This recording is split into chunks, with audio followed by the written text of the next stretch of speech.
Hola, ¿qué tal? ¿Cómo están? Buen día. Un saludo para todos y para todas. Quiero dar la bienvenida a este nuevo espacio de los días jueves, charlando con expertos. Soy el doctor Enrique Werner y junto al equipo de adolescencia del Hospital Argerich queremos darle la bienvenida en esta oportunidad a la licenciada Débora Cantor, quien va a acompañarnos para poder reflexionar, pensar cómo son o cómo están los y las adolescentes, las adolescencias en este tiempo del coronavirus, cómo le están pasando en este momento y cómo se nos plantea la nueva normalidad para cuando salgamos de este momento. Nos va a acompañar en este espacio Tomás Bodietka, quien va a estar charlando con la licenciada Cantor, y le damos las bienvenidas y esperemos pasar una linda mañana. Muchas gracias, Débora. Gracias, Tommy. Acá estamos. Buen día, Enrique. Bueno, le doy la bienvenida a todos los participantes de esta mañana. Buenos días, Débora. Les voy a pedir que antes de empezar silenciemos los micrófonos y me voy a tomar unos minutos para leer un poco el currículum de Débora Cantor. Débora Cantor es licenciada en Ciencias de la Educación de la UBA, con formación y trayectoria profesional en el campo de la educación formal y no formal. Es especializada en educación de adolescentes y jóvenes. Ha coordinado distintos programas y proyectos gubernamentales. Actualmente es docente de la carrera de Pedagogía y Educación Social y jefa del Departamento de Investigación en el Instituto Superior de Tiempo Libre y Recreación del Ministerio de Educación de la Ciudad de Buenos Aires. Desarrolla además actividades de formación, capacitación y consultoría. Es docente invitada en diversos posgrados y diplomaturas de diversas universidades nacionales. Y además Débora ha publicado libros y artículos en revistas y compilaciones. Tiene una amplia trayectoria, para nosotros es un placer escucharte. Adelante, Débora. Bueno, hola, gracias. Buenos días a todos y a todas. Desde que por primera vez el doctor Enrique Werner me llamó, me convocó para esta actividad, me tomé unos días para pensarlo, para ver si de verdad tenía algo para decir aquí. Y bueno, agarré el guante y me propuse, y con esto vengo, retomar aquello que hasta hace unos meses, podríamos decir, pensábamos, nos preguntábamos, sabíamos o creíamos saber acerca de las adolescencias de hoy, para ponerlas en diálogo, digamos, con las condiciones del escenario actual. Entonces voy a referirme a ese momento clave de la biografía en el que trabajamos desde diferentes áreas e instituciones, y al lugar de las figuras adultas. Y recupero para eso ideas y asuntos en torno a los cuales vengo trabajando en y desde el ámbito educativo, que como presentó someramente recién Tomás, es el mío, educativo en sentido amplio, no necesariamente escolar. Y creo que hay que decir de entrada, creo que sabemos, pero digo igual, que sabemos que gran parte del país hoy está libre de circulación del virus que nos acecha, y por eso no todo, pero tal vez buena parte de lo que traigo aquí se relaciona más estrechamente con lo que acontece en los centros urbanos y conurbanos, donde la habitualidad está más comprometida, más entre paréntesis, que es por otra parte donde vive la mayor parte de los y las adolescentes. Partamos entonces de la idea de la adolescencia como corte, como un tiempo de pasaje entre dos tiempos, en el cual lo conocido y lo medianamente seguro se desacomoda. Se trata de un tiempo surcado por alteraciones y turbulencias propias de un aparato psíquico que está abocado a dar de baja lo anterior para reinventarse. El cuerpo, y ustedes lo saben de sobra, se vuelve un enigma, se percibe de repente insubordinado y hay que volver a gobernarlo. El cuerpo es el campo de batalla de esa identidad en reconstrucción.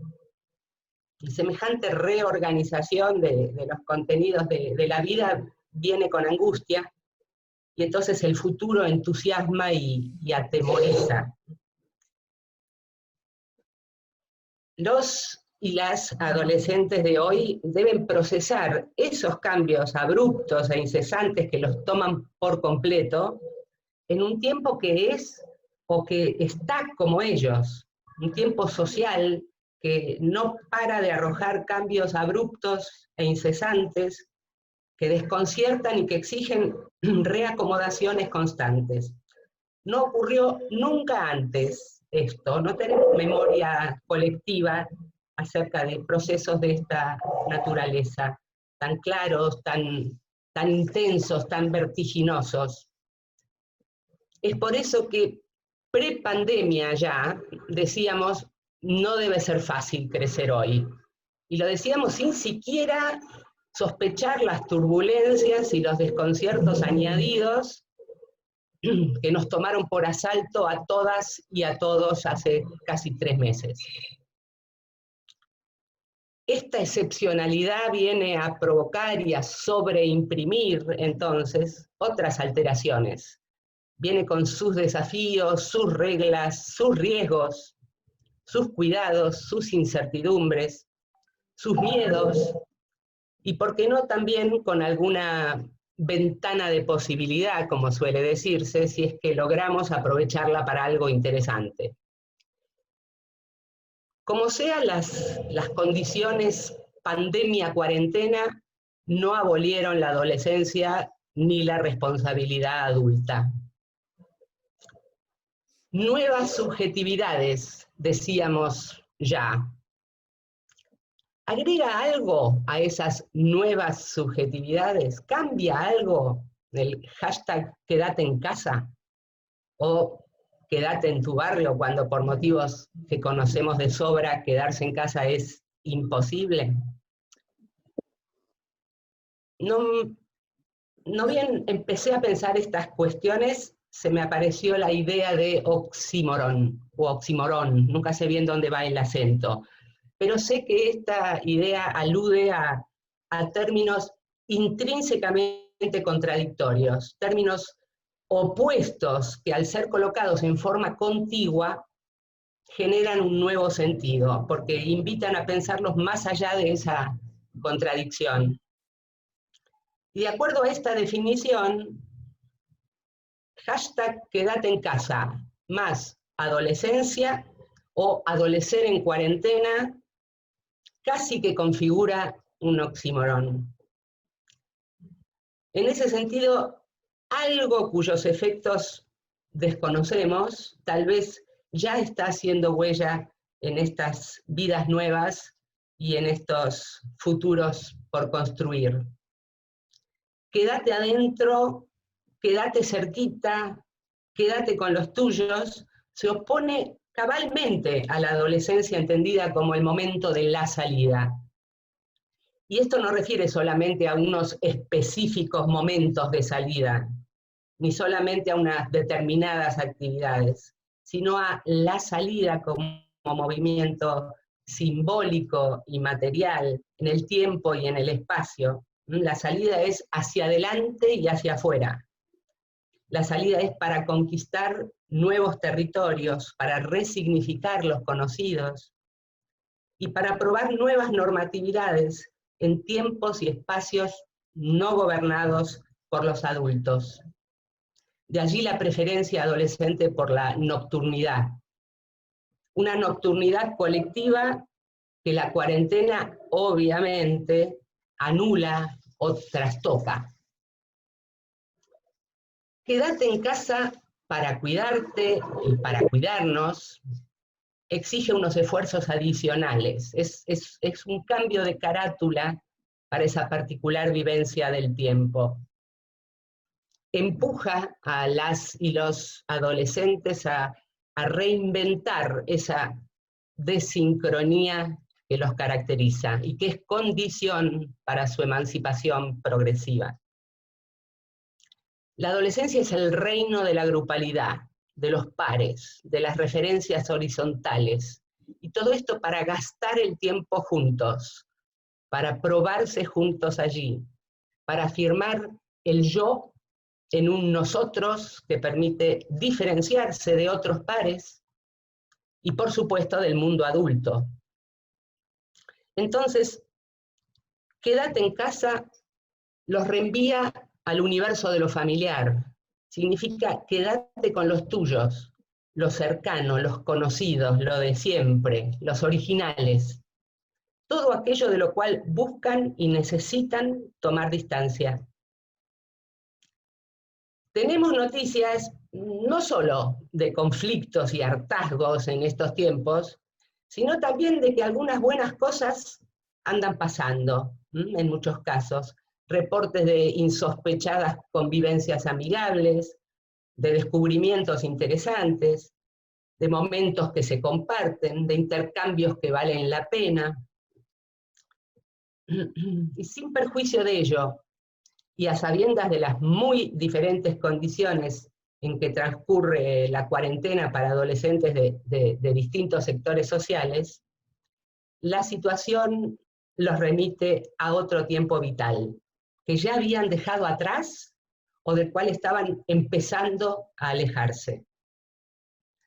Muchos y muchas no pueden ni creer cómo están pudiendo sobrevivir sin juntarse en la calle, sin ir a bailar, sin amucharse, sin tocarse, sin el recreo de la escuela, sin la sexualidad ya en clave adolescente, sin deportes, sin llorar con otros, sin empujarse, sin abrazarse, sin bardearse, sin correr, sin el boliche, etcétera, etcétera.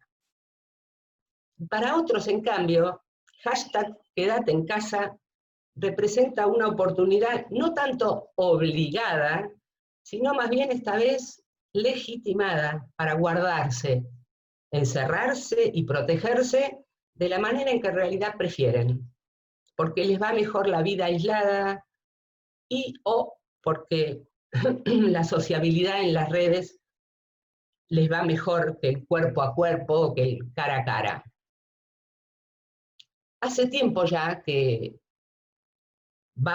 Sigmund Bauman, señalaba que estamos experimentando una alteración en las nociones de proximidad y distancia, una yuxtaposición o un desplazamiento de lo físico a lo virtual, y una mutación de las representaciones espaciales, afuera, dentro, lejos, cerca.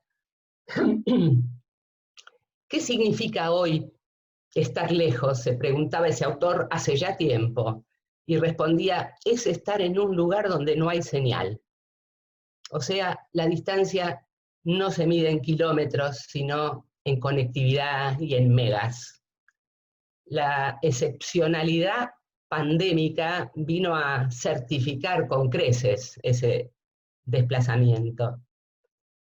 Y como no podía ser de otra manera, la brecha socioeconómica se encargó de que la brecha digital hiciera lo suyo y dejara afuera o lejos a muchos y muchas. Apuntemos aquí que hoy más de la mitad de los niños, niñas y adolescentes de nuestro país viven bajo la línea de la pobreza y que disponer o no de buenos equipos y buena conectividad se asocia, aunque no exclusivamente, pero fuertemente a esa condición. Así es como desde muchas instituciones, primordialmente la escuela, pero no solo, otros recursos necesariamente analógicos se han puesto en acción, incluyendo visitas de cuerpo presente a las casas para atenuar o para mitigar las consecuencias de esas brechas, para no dejar solos, para no dejar lejos, para no dejar afuera a tantísimos adolescentes. Y en las antípodas de esas imposibilidades o dificultades de acceso, está lo que el sociólogo Marcelo Urresti denomina la ciberdesinhibición. Es una categoría que propuso hace un tiempo para dar cuenta de esa combinación de intimidad y anonimato que permiten y promueven las redes sociales.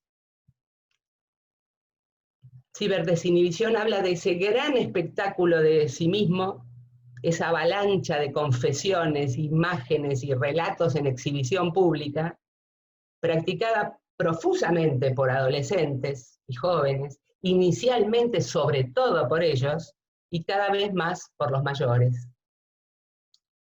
Ahora bien, al parecer, quédate en casa, según algunos registros informales, digamos, también estaría provocando una suerte de retiro voluntario de las pantallas por parte de muchos adolescentes.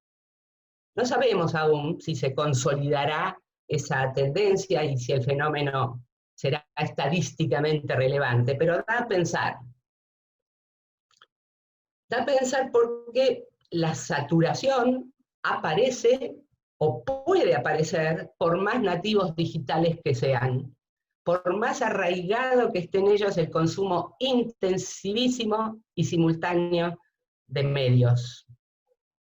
Tal vez, solo tal vez, porque si no es una opción, si no es una elección, una otra forma propia de estar en el mundo, de estar juntos, sino casi la única y obligada forma de contacto, entonces comienza a cansar o se recurre a ella de manera más selectiva.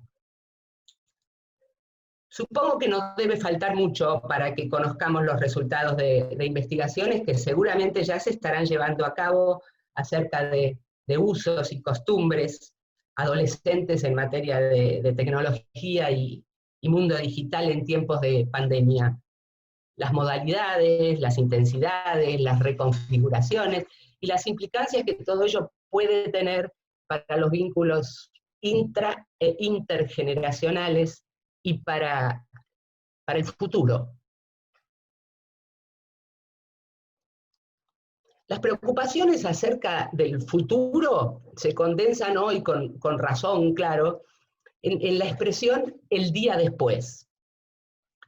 Pero en realidad, el futuro de los más jóvenes, sobre todo, no la pospandemia, sino el futuro, ya estaba en problemas antes. Y a propósito de esto, traigo aquí algunas escenas y algunas reflexiones vinculadas con el futuro, con las adolescencias, con el mundo adulto, con algunos rasgos de la sociedad o el sistema en que vivimos, y también con la muerte joven, que es algo así como la versión más contundente del no futuro. Nosotros nos vamos a morir todos dentro de poco, piensan, dicen, saben, los pibes de vidas difíciles y derechos vulnerados. Esos cazadores de oportunidades, como propone denominarlos el sociólogo Kessler, abrevan más en prácticas ilegales o delictivas que en otras prácticas y experiencias a las cuales no pueden acceder con tanta facilidad. Y ante la pregunta, ¿y cómo te imaginas en el futuro? Uno de esos jóvenes responde, no, porque no voy a ser más grande. Para el otro año ya estamos todos muertos. Si robás es tu ley, otra no queda. Esa certeza va a contramano de algunos rasgos característicos de la sensibilidad adolescente, de la sensibilidad joven, como el sentirse indestructible o el sentimiento de inmortalidad. Por supuesto, en los relatos fatalistas de esos pibes casi no hay lugar para la crítica a la injusticia social. Otra no queda, es tu ley. Vamos a otra escena.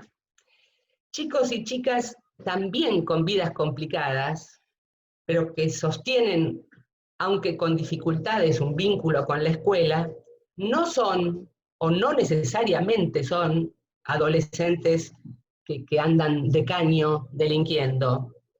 Son quienes andan zafando de múltiples privaciones y algunas veces también de los enfrentamientos en el barrio entre bandas o con fuerzas de seguridad. El año pasado, un docente les presentaba un campamento que se estaba organizando. Los convocaba, los invitaba, los quiere entusiasmar, les comenta las actividades programadas, les describe el entorno, les cuenta el proyecto, les dice que comienza con una jornada precampamentil en un lugar muy cercano, que el año siguiente harán una pernoctada, que en la tercera experiencia saldrán por 2 noches a un lugar más alejado, más exigente, más bonito, en fin, que se trata de una progresión. Ese profesor de repente escucha que un alumno le dice en voz baja a otro compañero: este nos habla del año que viene y nosotros ni sabemos si vamos a estar vivos. El presente dañado pone el futuro entre paréntesis. Difícil entonces que los desafíos entusiasmen. La progresión, más que estimularlos, les hace ruido, no les cierra. No es para ellos. Por estos días, algunos de esos chicos y chicas piensan y preguntan, tal vez más que sus congéneres, que sus pares de otros barrios, y cito textual: nosotros dentro de un mes vamos a estar todos en Puerto Pibes, ¿no? Se refieren obviamente no a salidas y campamentos que en la antigua normalidad solían hacerse en ese espacio de la ciudad de Buenos Aires, sino se refieren a las grandes chances que saben que tienen de terminar internados allí, en esa planta recreativa convertida hoy en centro de derivación para casos positivos de coronavirus. Las grandes chances que saben que tienen derivan del hecho de vivir donde viven y en las condiciones en que viven. De hecho, la mayor cantidad de muertes jóvenes por COVID-19 se registra en esos territorios. Otra escena.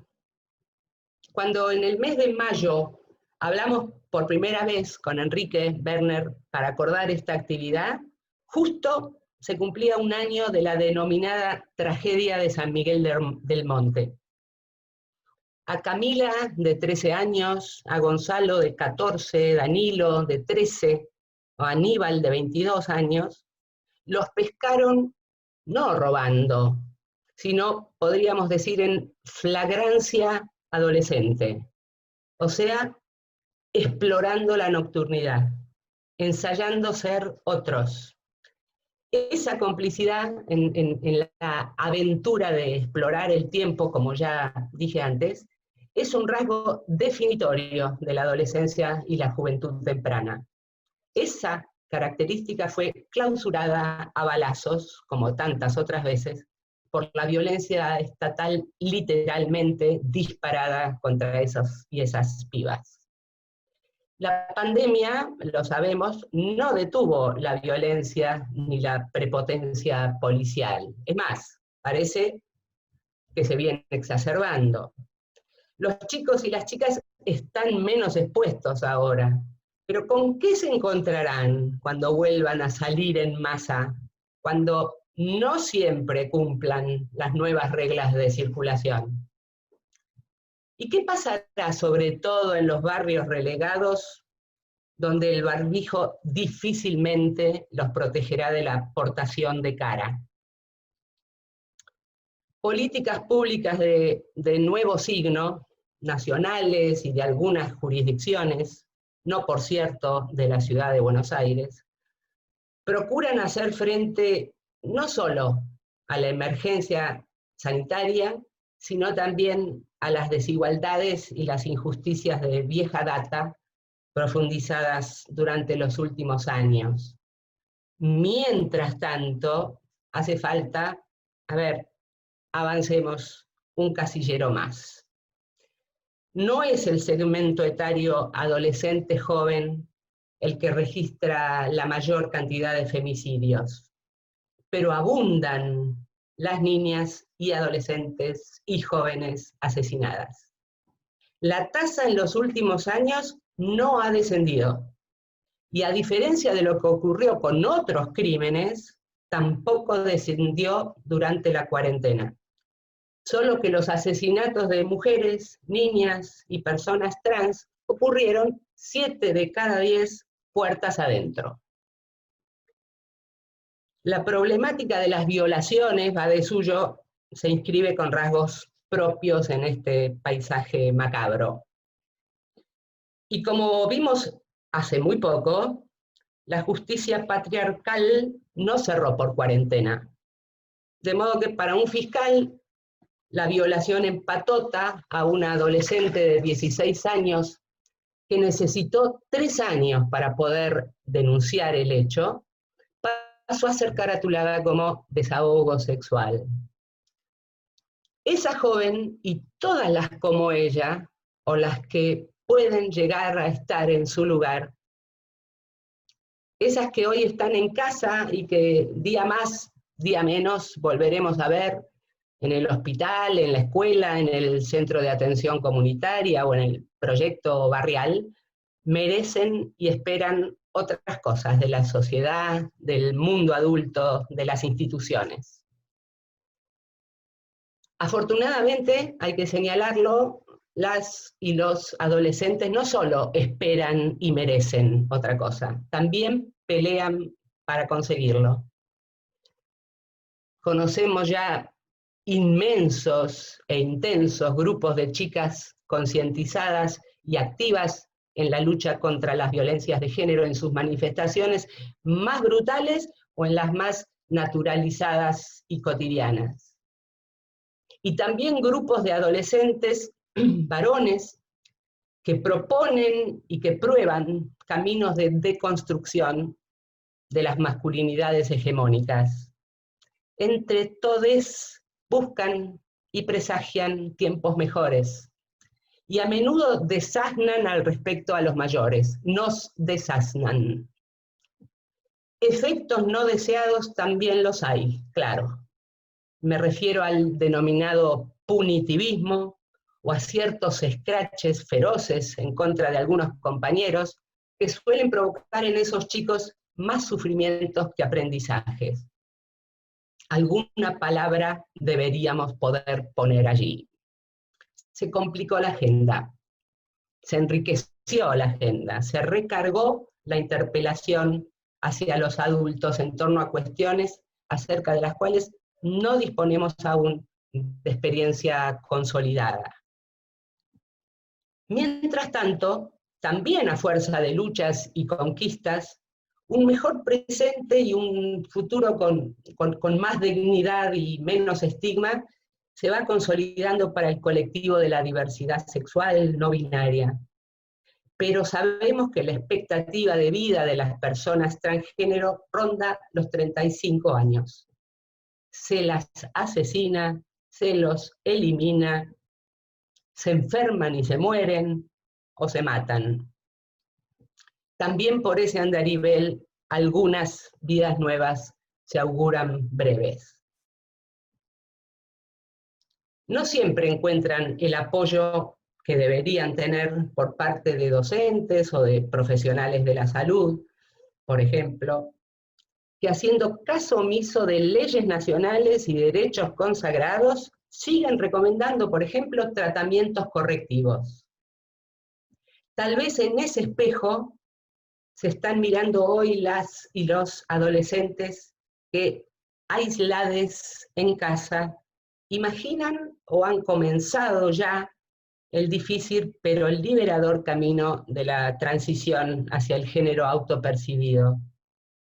Sin ir más lejos, en estos días, creo que antes de ayer o algo así, en plena cuarentena, una niñita trans de 7 años estampó su orgullo y su pedido de respeto en la hoja del cuaderno de la tarea que le mandó, creo que por mail, a su maestra.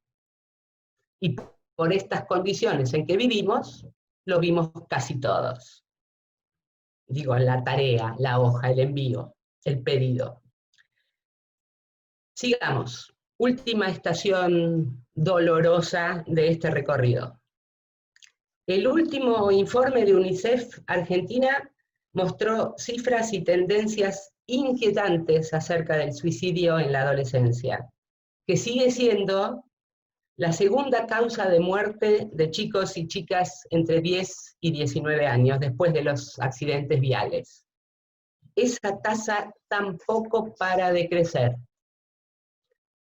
Según el análisis que realiza el antropólogo francés David Le Breton, a diferencia de lo que acontece con las incisiones, los cortes, las heridas autoinfligidas u otras conductas denominadas de riesgo, no se trata en el suicidio, no se trata de la necesidad de testear los propios límites o de formas de resistencia a la amenaza identitaria en la adolescencia. No son formas ambivalentes de lanzar un llamado a los más cercanos, como aquellas otras conductas. Ni siquiera un intercambio simbólico con la muerte para salir indemne y para producir la propia supervivencia. No se trata, como en aquellas otras prácticas, de un drenaje del sufrimiento, dice Le Breton. En el suicidio, la temporalidad adolescente se estrella contra la imposibilidad de resolver un sufrimiento insuperable. Sin simplificar un asunto por demás complejo, multicausal, delicado, vale la pena mencionar al menos algunas de las problemáticas que, según el informe de UNICEF, parecen estar en la base de este fenómeno. Y citan el abuso sexual, la sensación de fracaso y la ausencia de referentes. Una vez más, lo relacionado con la adolescencia nos reenvía al andamiaje social y a las figuras adultas significativas que los que crecen tienen o no tienen a disposición mientras procesan las conmociones propias de ese momento bisagra de la biografía. Entonces, dentro de este panorama, y en momentos particularmente exigentes y desconcertantes como los que estamos atravesando, parece tan o más importante que siempre tratar de no perder a los y las adolescentes y de que ellos no nos pierdan a nosotros. Porque siguen precisando adultos para sostenerse y para construir autonomía. Nos precisan sosteniendo vínculos de confianza y de respeto que honren y hagan lugar al conflicto intergeneracional, porque también para confrontar precisan adultos, precisan a los grandes. El adulto es portador de leyes fundantes y de prohibiciones que estructuran, señala claramente la pedagoga Graciela Frigerio. Con estas premisas y en el preámbulo, diría yo, de lo que se anuncia como una nueva forma de vida que no alcanzamos a visorar y menos aún sabremos por cuánto se extenderá, cabe preguntarnos, ¿qué dejarán? ¿Cómo sedimentarán para ellos, para ellas, para nosotros, estos meses de excepcionalidad, de presencias planas, de pantallas partidas, de salidas reguladas, de aumento de la pobreza, de disminución de la changa, de la oportunidad, de menos comida, de distanciamiento social, de más esfuerzos para conseguir comida, de más programas sociales para conseguir comida? Estos cambios en el régimen de la temporalidad, de la grupalidad, de la corporalidad, ¿cómo sedimentarán? ¿Cómo impactará todo esto en los ensayos que implica la reconstrucción identitaria en la adolescencia? ¿Impactará?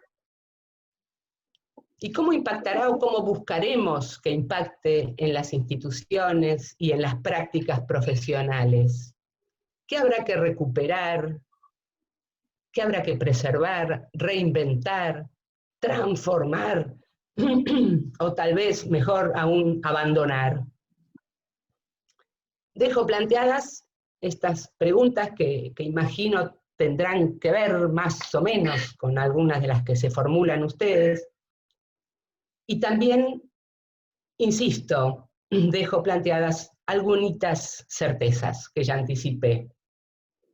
Durante la pandemia y el día después, al menos hasta nuevo aviso, aun cuando el mundo adulto viene perdiendo puntos y las figuras de autoridad están en jaque, la responsabilidad generacional por los nuevos, en diferentes áreas, en diferentes instituciones en las que esta responsabilidad se despliega, implica orientar, soportar, acompañar, transmitir, proteger, y todo eso para habilitar y enriquecer los futuros de los chicos y las chicas. Espero que por ese camino podamos seguir andando, aún con las preguntas a cuestas y por supuesto con las nuevas que surjan y las certezas que podamos construir. Hasta aquí lo mío hoy. Débora, gracias. Gracias por tu exposición, Débora. La verdad que es un placer haberte escuchado y nos dejas pensando, tratar de ver cómo abarcar, cómo entender un poco este contexto de las adolescencias y el coronavirus y esta truncada salida, como vos nombrabas. Yo me voy a tomar un minuto para hacerte una pregunta, un poco referida a lo que contabas de que la adolescencia se caracteriza por la grupalidad, por la corporalidad, hablaste de que había una truncada salida y demás. Y me hace ruido un poco los espacios, por ejemplo, formativos que son informales, que hoy están en jaque mate por el coronavirus. Me refiero a lugares donde los chicos tenían participación en serio, viajes, campamentos, hay talleres extracurriculares que a veces los agrupan poshora y más. Y creo que, el ministro de Educación dijo que quizás en forma optimista en agosto estaríamos arrancando con una desescalada y que los chicos podrían volver al colegio, pero estos espacios seguramente van a ser los últimos que se puedan incorporar. ¿Qué rol cumplen? ¿Tengo que preocuparme? ¿Hay alguna forma alternativa de suplementarlos? Sé que vos trabajaste mucho con tiempo libre y recreación. ¿Qué te parece acerca de esto?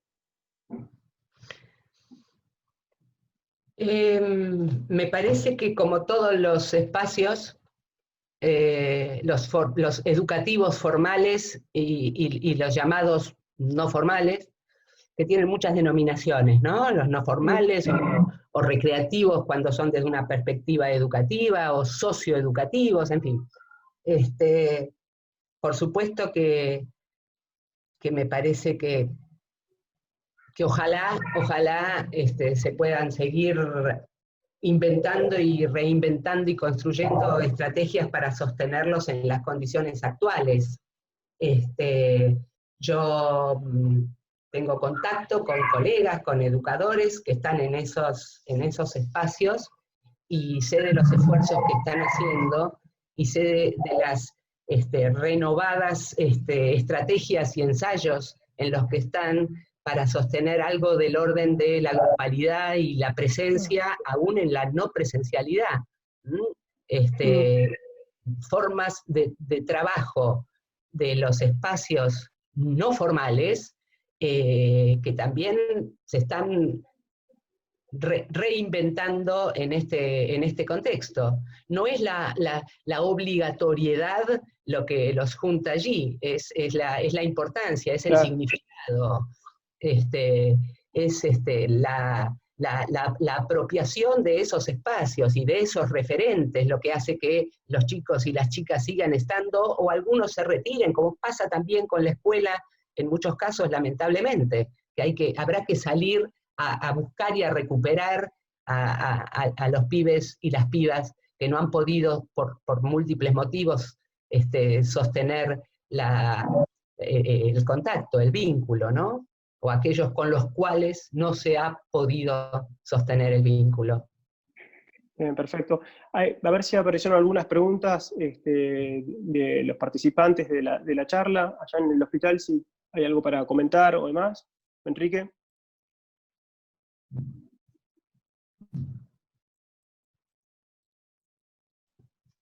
Enrique no se sacó, Enrique está con el micrófono apagado. Está con el micrófono apagado. Bueno, entonces, aprovecho un poco. Ahí estoy. No, ¿Me digo, ahí? sí, gracias. A ver si había aparecido una pregunta. No, había apagado. No, digo, en el marco que planteaba Tommy, y en esta otra dimensión que vos nos contabas y nos traías como realidad de lo que acontece con muchas y muchos adolescentes y jóvenes en nuestro país y en la ciudad de Buenos Aires en particular, donde convivimos.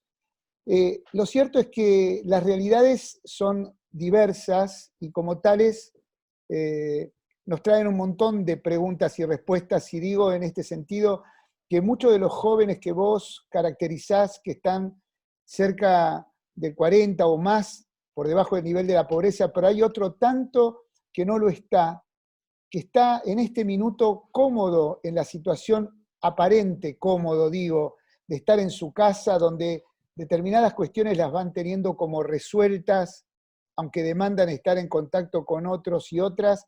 Me pregunto cómo visibilizás esta salida, porque luego van a tener que retomar a determinadas rutinas que no sabemos cómo se van a establecer, pero que ellos hoy dicen muchos, hablo de aquellos que tienen ciertas comodidades, y lo pongo entre comillas, pero que son ciertas, porque tienen su espacio privado, tienen su computador, tienen su acceso a las redes, tienen acceso a una posibilidad de una gimnasia dentro de la casa, versus aquellos otros que no lo tienen. Pero este grupo es el que me pregunto, porque al otro vamos a tener que darles una asistencia y un acompañamiento y van a tener una salida absolutamente diversa, pero estos también. Y me pregunto, ¿cómo ves este contrapunto que se da entre unos y otros? Veo el contrapunto que veníamos viendo. O sea, me parece que está claro que las condiciones para adolecer acusan las condiciones de desigualdad, la fragmentación social y económica, y eso viene ocurriendo. Algunas cosas se habrán exacerbado, seguramente, algunas, no digo diversidades, digo injusticias, se habrán profundizado, y no sé, la verdad que no me animo yo a contestar la pregunta que haces, Enrique, en términos de para unos una cosa y para otros otra. Ahora, está claro que distintas condiciones de vida, distintas trayectorias de vida, distintas oportunidades exigen otras cosas de quienes trabajan o trabajamos con ellos, juntos o separados. Está clarísimo que quedarte en casa es bien diferente, y lo que decíamos acerca de la nocturnidad cambiada es bien diferente cuando dormís con tus 5 hermanitos que cuando dormís en tu pieza con tus 5 aparatos, ¿no? Quiero decir, con el iPad, el celu, la compu y no sé si la tele porque ya no cuenta. Pero entonces, por supuesto que hay diferentes realidades y hay estrategias que son más necesarias y que son tal vez indispensables para acompañar a unos y para acompañar a otros. No es, no haría ni podría hacer una lista de qué cosas para cada cual. Me parece que pensar en términos generales, en términos que los incluyen a todos, pensar la adolescencia no excluye, no invalida pensar las especificidades de cada sector social. Y si me preguntas, parece que por ahí la pregunta dice, bueno, ya sabemos que a los más pobres hay que apoyarlos en particular, pero a estos otros, no, me parece que a todos en particular, y con los que están en condiciones de pobreza, allí otras cosas hay que activar, porque se juegan elementos que no están incluso a veces al alcance mismo de las intervenciones nuestras, ¿no? Bien. ¿Alguna otra pregunta? No sé si del auditorio, si por allá, Enrique, si hay, si no. No, acá por ahí se A ver. preguntaba, ¿cómo imaginás o ves esta salida de los chicos que están terminando quinto año, los que están terminando séptimo grado, que no van a tener esta salida?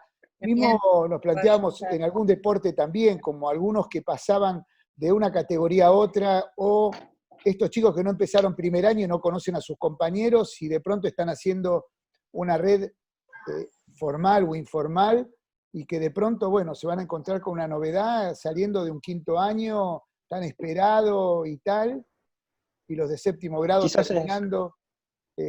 ¿Cómo es esto? Son dos cursos con una transición complicada. Sí. Séptimo y quinto año principalmente, ¿o no? Sí. Por supuesto que son los momentos de pasaje, son los momentos que va a ser más complicado y más difícil administrar, ¿no? Desde las políticas y desde las instituciones y desde los acompañamientos más en el plano vincular, y de las situaciones cotidianas. Entiendo que sobre esos procesos y sobre esos momentos y sobre esos grupos y sobre esas franjas del sistema educativo, entiendo que en particular sobre ello está trabajando el Ministerio de Educación Nacional en articulación con las distintas jurisdicciones para pensar los modos en que esto vulnere menos las experiencias de finales y de comienzos. Está claro que algo está trastocado, ¿no es cierto? Está clarísimo, no hay manera de que por alguna estrategia que se defina o se decida, la normalidad se reponga. Está clarísimo. Me parece que las que están terminando el jardín o empezando a alfabetizarse o que empezaron la escuela secundaria y 2 días conocieron a los nuevos, que es todo un momento, es todo un asunto, y entraron en cuarentena y a conocer a los profes por la pantalla, porque conocieron a los de por ahí el lunes, pero a los del viernes ya no, por decir algo. Bueno, está claro que es una alteración inmensa. Así que yo no puedo contestar otra cosa, me parece, cuando a los infectólogos les preguntan para cuándo el pico. Bueno, no sé, yo no sabría decir cómo se va a solucionar esto. Me queda claro que alguna marca esto deja, y no estoy diciendo una marca imposible de superar o un trauma imposible de remover, no. Estoy diciendo, marcas deja, sería imposible pensarlo de otro modo, ¿no es cierto? Con las cuestiones que nos están atravesando como sociedad. Hay que ver cómo se tramitan esas marcas desde lo institucional, desde las estrategias y desde los vínculos y los grupos y las instituciones en particular. Y como para ir terminando, ¿cómo ves este proceso de transición entre la hiperconectividad nefasta de enero, febrero o noviembre para atrás, diciembre, a este estado educativo formal hoy necesario a través de la conectividad y el pasaje a la apertura a una cuestión presencial, donde de vuelta el estar hiperconectado va a volver o no a ser una situación negativa o no favorable? ¿Cómo ves esta transición entre este momento donde los jóvenes hoy, para poder estar en proceso de aprendizaje, están necesitando la conectividad y luego esto cambiará o seguirá siendo de esta manera? ¿Cómo lo percibís? Yo espero que cambie, yo espero que lo que estamos y están intentando, inventando y procurando hoy para sostener los vínculos, para sostener algo del orden de la transmisión, para seguir educando, seguimos educando, espero que esto de hoy no se instale como modalidad para adelante. O sea, en realidad no es el propósito casi de nadie, aunque sabemos y creemos y creo que hay que estar atento que en algunos casos puede promoverse la virtualización de muchos espacios educativos bajo la explicación, y algo así, o la argumentación o la justificación de ¿vieron cómo aprendieron? Entonces ahora, de paso, vendemos plataformas, vendemos software, sacamos docentes. Ahora, eso es un peligro, pero eso quiero decir, eso habla de otra cosa. El peligro ya estaba antes. Ojo con que ese peligro ya estaba antes, instaladísimo en algunos casos, en algunos espacios, en algunas jurisdicciones. Entonces, ese peligro que estaba antes puede encontrar en la situación de ahora alguna justificación para pelear su lugar. Ahora, yo creo que, y si vos me preguntás más que cómo te lo imaginás, sino qué desearías, bueno, yo desearía que las pantallas no lo sean todo. Desde que aparecieron y se instalaron entre nosotros y con mucha más facilidad, primero entre los más jóvenes, las pantallas fueron un modo de salir al mundo, y para algunos era un mundo más amigable y más conveniente que el otro mundo. Ahora, sería, por lo menos en mi mirada, sin duda generacional, sería un problema que ese modo de estar en el mundo se instale como prioritario y como legitimado oficialmente como forma de transmisión y de educación. Ahora, incorporar recursos, incorporar herramientas, sacar buenos aprendizajes de esta excepcionalidad, bueno, ojalá Bienvenido. lo hagamos, ¿no? Bienvenido. Ojalá podamos hacerlo. Sí, sí. Muy bien. ¿Tommy? Bien, gracias, Débora. ¿Se puede preguntar? ¿Se puede preguntar? Dale, Sí, adelante. aceptamos una pregunta. Hola. Presentate. Hola, ¿qué tal? Buen día. Buen Roberto, ¿cómo te va, Roberto? ¿Qué tal? Quería preguntarte, digamos,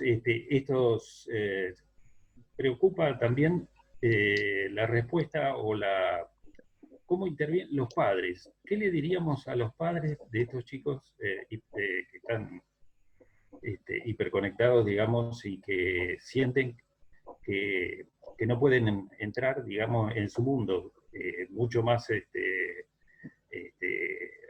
diría, agravado o en este momento mucho hiperconectado, ¿no? Que no saben por dónde encontrar su acercamiento, que los ven encerrados y que no encuentran formas de conexión, digamos. Quería preguntar eso, ¿cómo trabajar con los padres, digamos, en este sentido? ¿O qué les diríamos a los padres?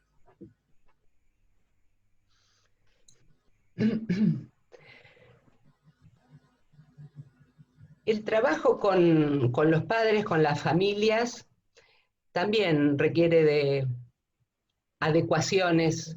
No todos los pibes y las pibas, no todos los contextos requieren o plantean las mismas cuestiones, ¿no? Los adolescentes hiperconectados puede ser un título general. En ese título general, si yo, aunque confieso, no es un asunto sobre el que yo venga trabajando, pero si ese es el título general, y yo diría que los espacios de consulta, espacios de intercambio, de padres con otros adultos que trabajan con esos chicos, pueden ser, son importantes, son útiles para pensar formas de acercamiento.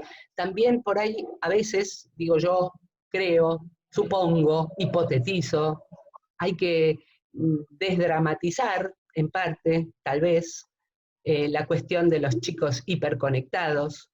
Muchos adultos también lo están y no lo perciben en sí mismos, lo perciben en los pibes. Y por otra parte, por supuesto, puede haber, de hecho, conozco algunas situaciones de grupos de educadores teniendo que intervenir sobre esta situación. Y bueno, no es sencillo, pero no es imposible. Cómo trabajar con los padres con respecto a esta temática, para mí es cómo trabajar con los padres en relación a cómo miran y qué esperan y qué hacen con sus hijos en general.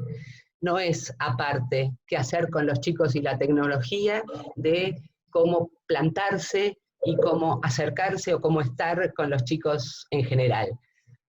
Porque la tecnología, las pantallas, no son algo que ellos usan, que ellos traen. Parece que viene siendo, son algo constitutivo de ellos. Es algo que es con ellos. Entonces la cuestión no es cómo sacárselas o en qué horario sí, en qué horario no, sino qué podemos compartir tal vez a partir de lo que esos medios y esas pantallas les ofrecen, qué es lo que decididamente es el mundo de ellos, y sobre todo, diría yo, en qué, y depende de las edades y demás, pero en qué hay que tener la mirada puesta en la protección, porque sabemos que allí hay ventanas de riesgos que por ahí los adultos no dominan, y el grooming, por ejemplo, es un gran asunto. Es lo que puedo decir al respecto. Perfecto. Enrique, vamos, ¿les parece? Sí, vamos a ir cerrando. ¿Cerrar? Agradecemos. Ahora, Tommy, si querés decir algunas palabras. Débora, te agradecemos muchísimo desde mi lugar, como representando a todo un equipo de Adolescencia Argerich y toda la gente que nos acompaña de la red de adolescencia, de Hospital de Niños, de la red de pediatría, desde afuera, desde México, te están escuchando, de Neuquén, bueno, de muchos lugares, que agradecemos a quienes nos acompañan y te vamos a volver a invitar porque quedaron un montón de puntos para seguir pensando como nuevas ventanas a analizar, creo que en el futuro. Tommy. Bueno, primero quería agradecer a todos los participantes de parte del equipo de adolescencia del servicio, en especial también a Débora. Me parece que ahora nos vamos a desconectar, se van a apagar un poco los micrófonos, los videos, pero vamos a seguir pensando. Son esas mañanas, esas charlas que a uno le dejan ganas de seguir leyendo, investigando, ir elaborando el tema, y nos ayudaste mucho para abordarlo y para tratar de entenderlo. Creo que es muy complejo, una mañana no alcanza, fue un placer enorme y seguramente te volveremos a escuchar en algún espacio de adolescencia, ¿ok? Gracias, Débora, bueno, saludos a todos. Agradezco yo también a los de todas las latitudes, que parece que andan conectados o escribiendo alguna cosa. Disculpen si alguna prolijidad o alguna respuesta que esperaban y no ha podido ser, pero estas son las cosas sobre las que vengo pensando y del modo en que lo vengo haciendo. Un gusto para mí ponerlas en discusión, ponerlas a disposición Y bueno, será hasta otra ocasión. Suerte para todos y todas en este hermoso oficio de laburar con adolescentes y por momentos complejos, por supuesto. Muchas gracias. Será hasta Muchas otra gracias. vez. Muy amable, muchas Chao, gracias. Débora, gracias, saludos a todos. Gracias, gracias. Cerramos. Gracias, Débora. Chau, chau. Hasta luego. Vamos a dar fin acá a esto. Chao.